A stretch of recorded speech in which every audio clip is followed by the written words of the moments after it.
The knife was already at her throat when she opened her eyes. She did not move. She did not gasp.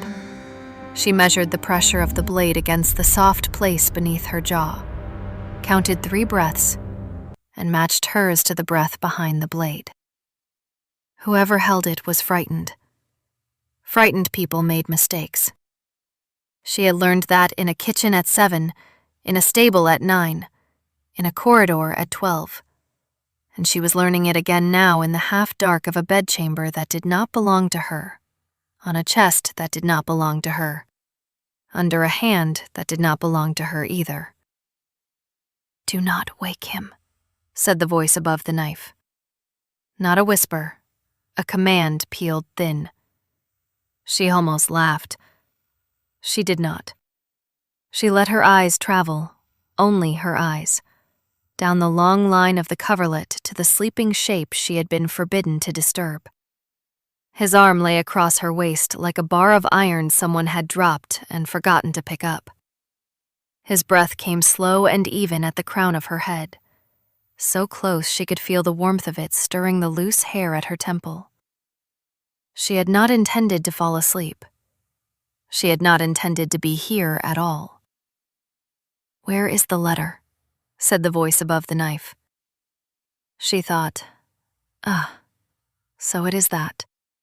She thought, then you have come to the wrong maid. She thought, and if I move a hand the wrong way, he will wake. And then whoever you are, you will die before the candle finishes guttering. And I do not particularly want you to die tonight, because I have questions of my own. She said aloud, very softly, "I do not know what letter you mean." The knife pressed. Not enough to cut, enough to teach. "You know," said the voice. "You would not be sleeping on the Duke's chest if you did not know."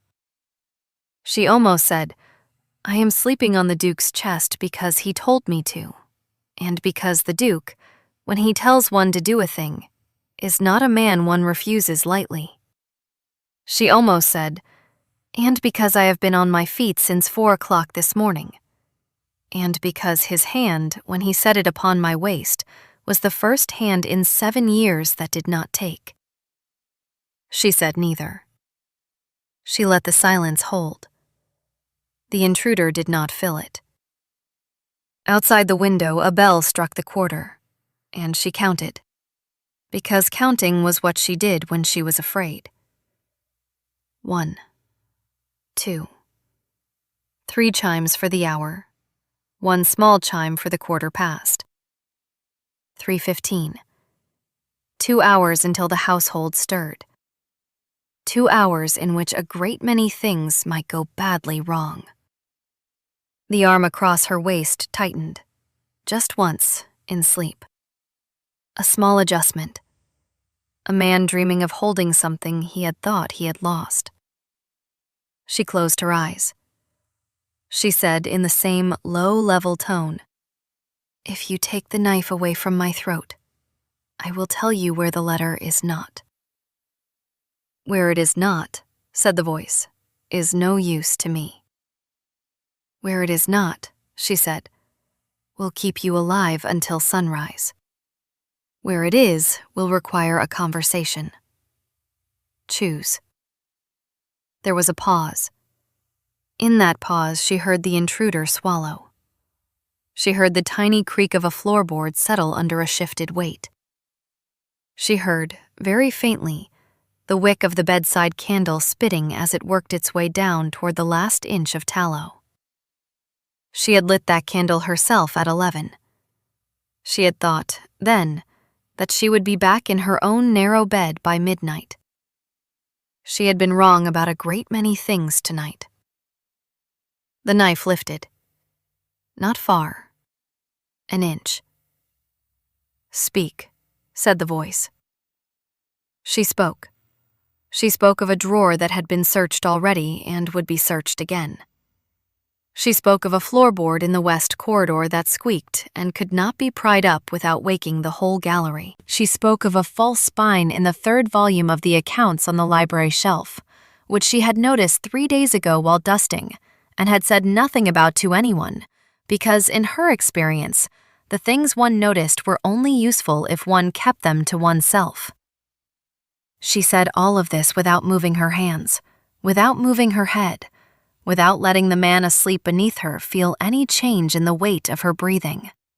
She had done harder things in her life. Not many, but some. The intruder listened. She could feel the listening the way one feels a held breath in a room. When she finished, the knife withdrew altogether. The floorboard creaked once, twice, in the direction of the door. The door did not open. The intruder was clever enough to have come by another way. She did not lift her head to see which. "Sleep well," said the voice from further off. "And do not tell him," she almost said. "And if I do." She did not. She listened until the last sound of the intruder's leaving was gone, until the only sound left in the room was the sleeping breath above her hair and the candle finishing its work in a small, thoughtful hiss. Then, and only then, did she allow herself to shake. Not much. A tremor along the collarbone. A tightening at the corners of the mouth. The permitted, private grief of a body that had held itself very still for too long. The Duke, in his sleep, said her name. He said it wrong. He said the name she had given at the door 3 months ago, which was not the one her mother had chosen for her, which was not the one written in the register of the parish where she had been baptized in a hurry and a rainstorm, which was not the one she answered to in the country of her own thoughts. He said it as if he had been carrying it about with him for weeks and had only now set it down where it could be safely heard. She lay very still and let him say it. She was called, in this house, Wren. She had chosen the name because wrens were small and brown and easily overlooked, and because a girl who wished to be easily overlooked could do worse than to name herself after a bird nobody bothered to notice. In her first week, she had been shouted at for being too slow, in her second for being too quick, and in her third for looking too long at a portrait in the long gallery. After the 3rd week, they had stopped shouting at her, because she had learned to be, in the housekeeper's tart phrase, neither seen nor missed. She had polished this quality until it shone. She had not intended to be seen by the Duke. She had intended, when he came home at last from wherever he had been, to serve at the edges of rooms and to carry trays through doorways he did not use, and to be gone up the back stair before he came down the front. She had planned it, the way she planned everything, with the patience of a person who had learned early that plans were the only property no one could take from her. She had not planned for him to come into the still room at 10:30 at night, in his shirt sleeves, with a smear of ink along the side of his hand and a face like a man who had not slept in a very long time. She had not planned for him to look at her, once and then again, and then a 3rd time, and to say, without any of the usual preambles, "You are not a housemaid." She had said, "Your Grace, I am." He had said, "No, you are not." And I have been trying for 3 weeks to remember where I have seen the way you hold your hands. She had said nothing.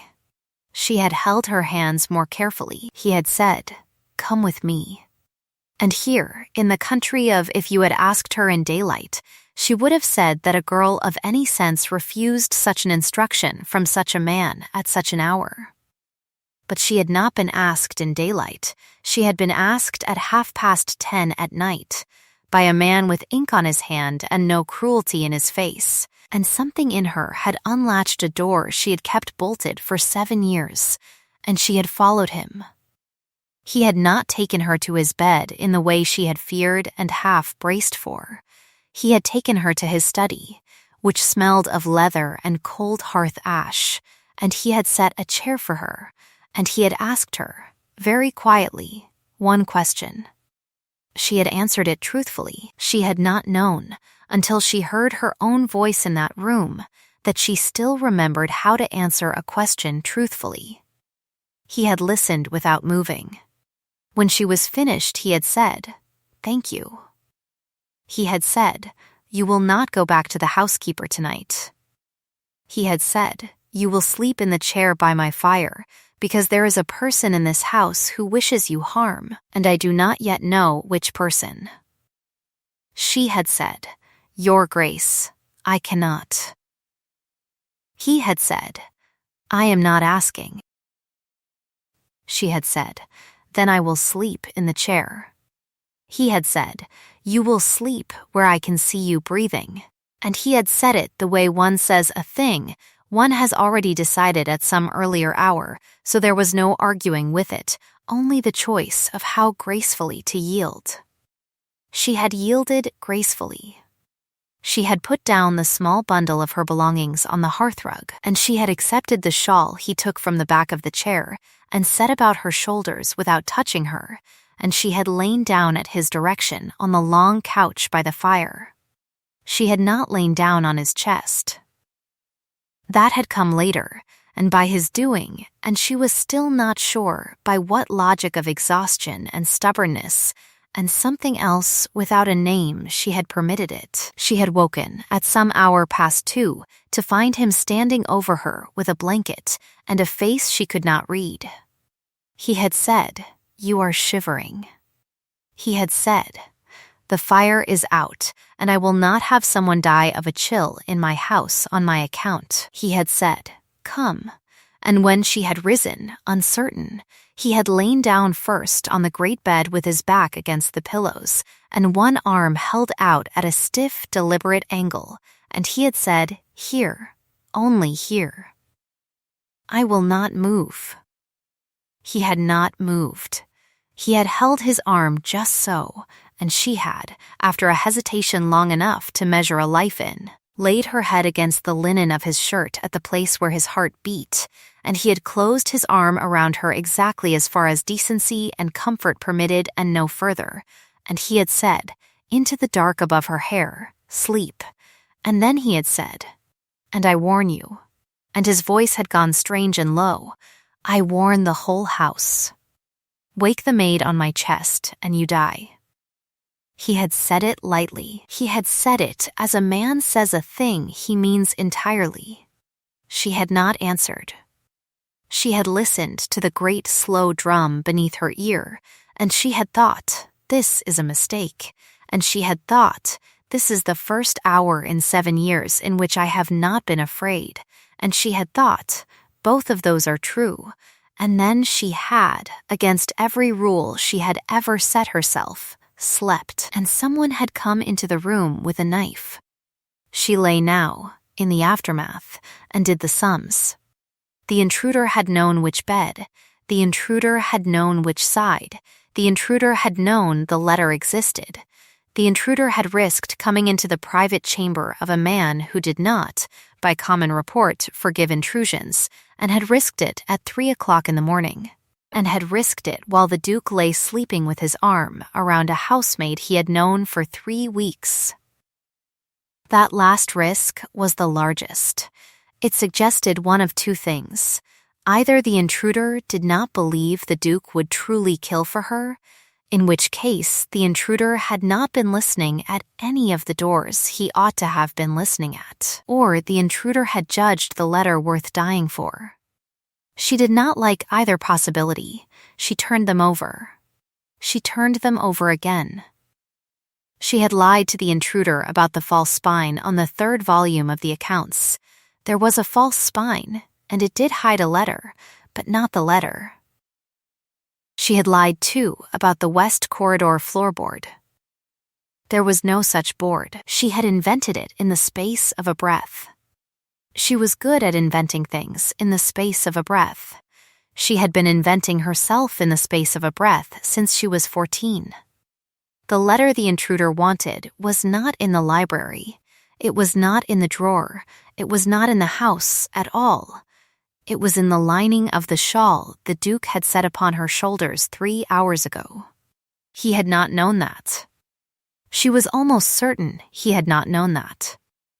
He could not have known because she had sewn the lining herself in a boarding house in a coastal town, on a night when the rain had been very loud and her hands had been very cold, and she had told no one, not one soul, not the woman who had brought her the soup, nor the child who had brought her the candle, that a folded square of paper lay flat between the wool and the silk. She had walked the length of a country with that shawl about her shoulders. She had gone into service with that shawl folded at the bottom of her small trunk.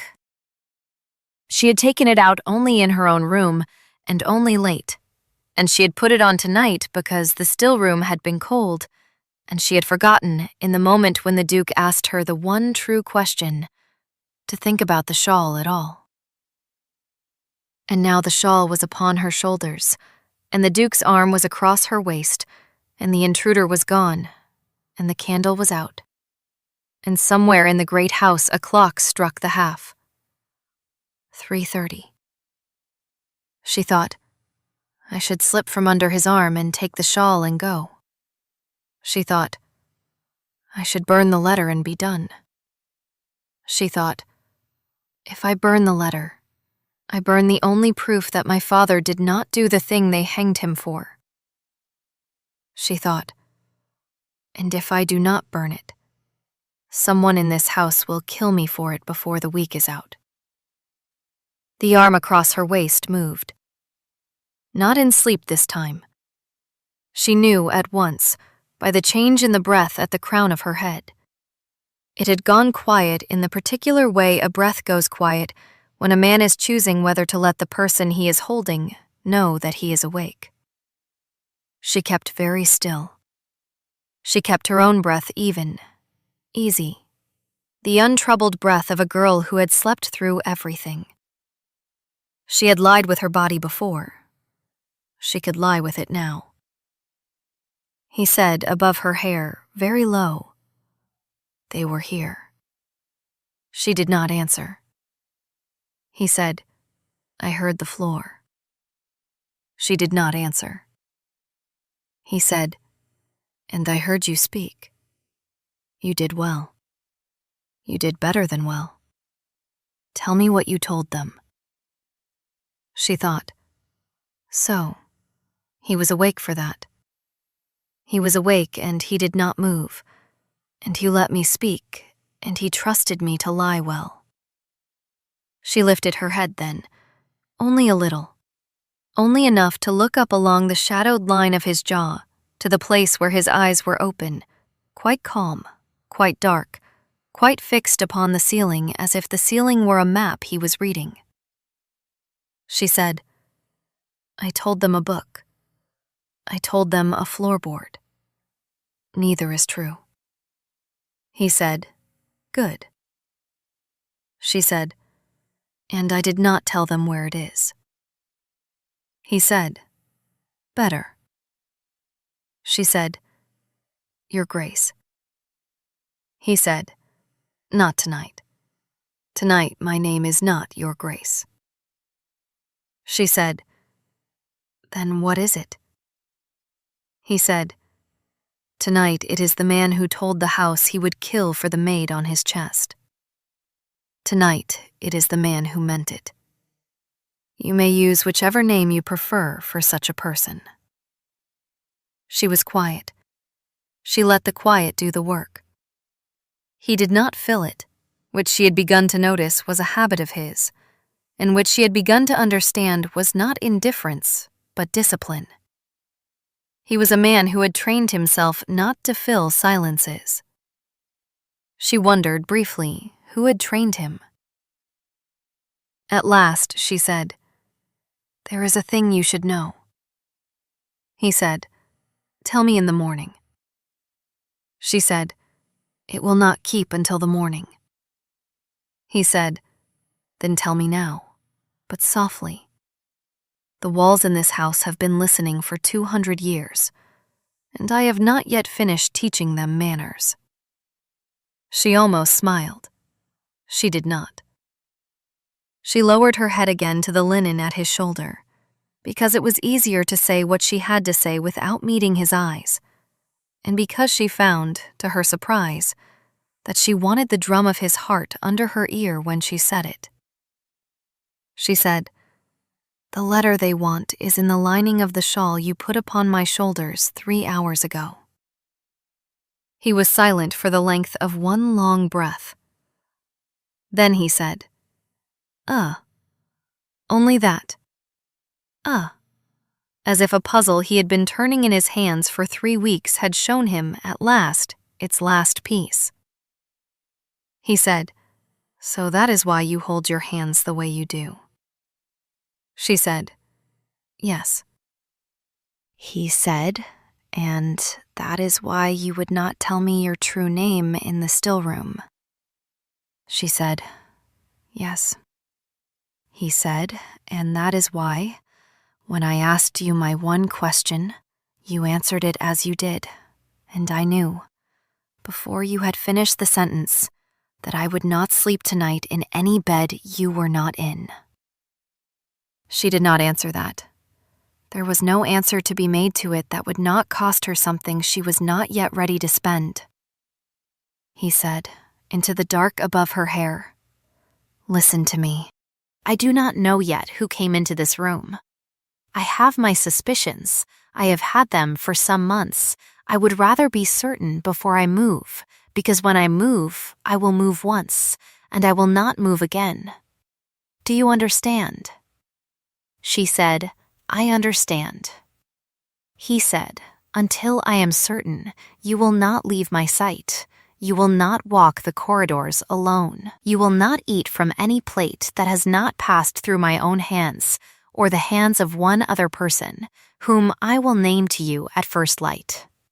You will keep the shawl upon you or within reach at every hour of the day and night. You will call me by the name I gave you a moment ago, and by no other, when we are alone. In company, you will continue to be Wren, and you will be so ordinary that they will forget you are in the room. You have a great gift for that. I have watched you do it for 3 weeks. She said, You have watched me. He said, From the day you came in from the rain. I did not know why. I know now. She said, And if I say no to any of it? He said, Then say no. She said, And he said, And I will do it anyway. Not to you. Around you, I will set the house so that no hand reaches you without going through mine first. You may hate me for it. I will bear that. What I will not bear is waking to find the place at my shoulder cold. She was quiet a long time. The clock struck the 3 quarters. Outside, the first hint of a bird considered the sky and thought better of it. The fire, though it had been out for hours, gave off the small remembering warmth that great hearths give off long after they are done. She said, At last, I do not hate you. He said, That will do for tonight. She said, And in the morning. He said, In the morning, we begin. She slept again after that, though she had not thought she would. She slept the way a person sleeps who has, for the first time in 7 years, set down a portion of the weight they have been carrying, not all of it, but enough to feel the shape of their own shoulders under it. The arm across her waist did not move. The breath above her hair did not change, somewhere in the house, in a corridor whose floorboards did not squeak. Someone stood a long time at a door and did not open it, and turned and went away. Morning, when it came gray. She woke to the sound of a tray being set down on a table. She woke to the smell of tea and of bread and of something warm and yeasted that had been carried up too many stairs and had cooled a little on the way. She woke to find the arm across her waist gone, and the place beside her empty, and the shawl folded, precisely and with obvious care, on the pillow where his head had been. She sat up slowly. She looked at the shawl. She looked at the tray. She looked at the door. At the door stood a woman she had never seen before. 50, perhaps, gray at the temples, a face like a page that had been written on many times, and rubbed clean and written on again. The woman inclined her head, exactly the small measured inclination one servant gives another, when rank between them has not yet been decided, and said, "His Grace asks that you eat before you dress. His Grace asks that you do not leave this room until I return for you. His Grace asks that you know my name. It is Meg. I have been in this house since I was 11 years old. I have carried His Grace on my hip when he was small enough to fit there, and I have buried 2 of the people who tried to harm him, and I would carry you on my hip as well if that were what was wanted, though I suspect it is not. He has told me what you are. He has told me only what I need to know. You may trust me exactly as far as you trust him, and no further and no less." Ren looked at the woman a long moment. She said, "Thank you, Meg." Meg said, "Eat." Ren ate. She ate carefully, small bites, the way a person eats who has known hunger and does not intend to know it again.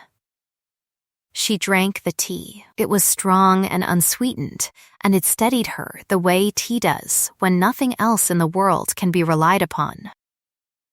Meg watched her without watching her, which was a trick Ren had spent years perfecting, and which she now recognized in another woman with a small internal bow of respect. When she had finished, Meg said, "His Grace has left you a note." The note was on the tray, folded once, unsealed.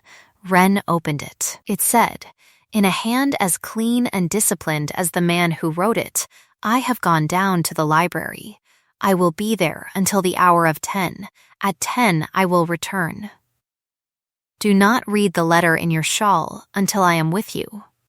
Not because I mistrust your reading of it, but because I mistrust the room. The walls have ears we have not yet stopped up. Wait for me, and when you have finished being frightened, remember that I said what I said last night in earnest, and I say it again in daylight, which is when a man's word is most easily broken, and therefore most binding. Yours, at present, and if you will have me, hereafter, he had not signed it with his title. He had signed it with a single letter. His own. She read the note twice. She folded it. She slid it into the sleeve at her wrist, because a girl who had sewn a letter into a shawl at 14 did not leave notes upon trays at 1 and 20. She looked up. Meg was watching her openly now, with something almost like amusement at the corners of her mouth. Meg said, "He has never written a note like that in his life." "I know. I have brought up every tray in this house for 30 years, and I have read every letter that has passed through his hand except the ones he has not wished me to read, and there have been very few of those. That one I do not need to read. I can see it on your face." Ren said, "Is that a comfort or a warning?" Meg said both. It usually is. Ren said, "Then I had better dress." Meg said, "Yes, because at 10 o'clock, when he comes back through that door, the house will begin to move. And when this house begins to move, my dear, it moves like a great slow ship, and it does not stop until it has reached the shore it set out for. I have seen it twice in my life.